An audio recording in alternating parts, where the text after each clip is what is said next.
ഞാൻ നിങ്ങളുടെ ഹൃതിക. ഇന്ന് പാം സൺഡേ ആണ്. അതിന് ഡോച്ചില് പൽം സോൺടാഗ് എന്ന് പറയും. നാട്ടിൽ നമുക്ക് പള്ളിയിൽ ഓല കിട്ടുന്ന പോലെയാണ് ജർമ്മനിയിൽ നമുക്ക് ഈ പൂ തരുന്നത്. ഇവിടുത്തെ പ്രേയർ കഴിഞ്ഞതിന് ശേഷം ഞങ്ങൾ പള്ളിയിലോട്ട് പ്രദർശനമായിട്ട് പോവാണ്. ഹണിയും ഒരു പൂ പിടിച്ചിട്ടുണ്ട്. ആൾക്കാരുടെ കയ്യിൽ ഡിഫറെന്റ് കളേഴ്സും ഡിഫറെന്റ് ടൈപ്സുമായ പൂക്കളാണ് ഉള്ളത്. ഇത് സീഗൻബുർഗിലെ സെന്റ് നിക്കോളാസ് ചർച്ചാണ്. ചർച്ചിൽ മാസ് നടന്നുകൊണ്ടിരിക്കുവാണ്. ആ വൈറ്റ് പൂവാണ് എൻ്റേത്. മാസ് കഴിഞ്ഞു. മനോഹരമായ ഒരു ചർച്ചാണിത്. ഗോൾഡൻ കളറിലുള്ള ആൾക്കാരെയും സ്റ്റാച്യൂസും ഇവിടെയുണ്ട്. മാസൊക്കെ കഴിഞ്ഞിട്ട് ആൾക്കാരെല്ലാം പിരിഞ്ഞുപോയി.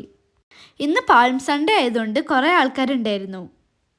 പള്ളിൻ്റെ മുകൾ ഭാഗത്തും ചിത്രപ്പണികൾ നമുക്ക് കാണാം. ഇതാണ് ഓർഗൽ ഇൻസ്ട്രുമെന്റ്. ഇതിൽ കൂടെയാണ് നമ്മൾ മ്യൂസിക് കേൾക്കുന്നത്. ആ മേളിലെ ബാൽക്കണിയിലാണ് ക്വയർ സംഘം നിൽക്കുന്നതും. പുറത്ത് ഇതുപോലത്തെ കർച്ചകളും വെച്ചിട്ടുണ്ട്. അടുത്ത ഷോർട്സുമായി പിന്നീട് കാണാം. ചൂസ്.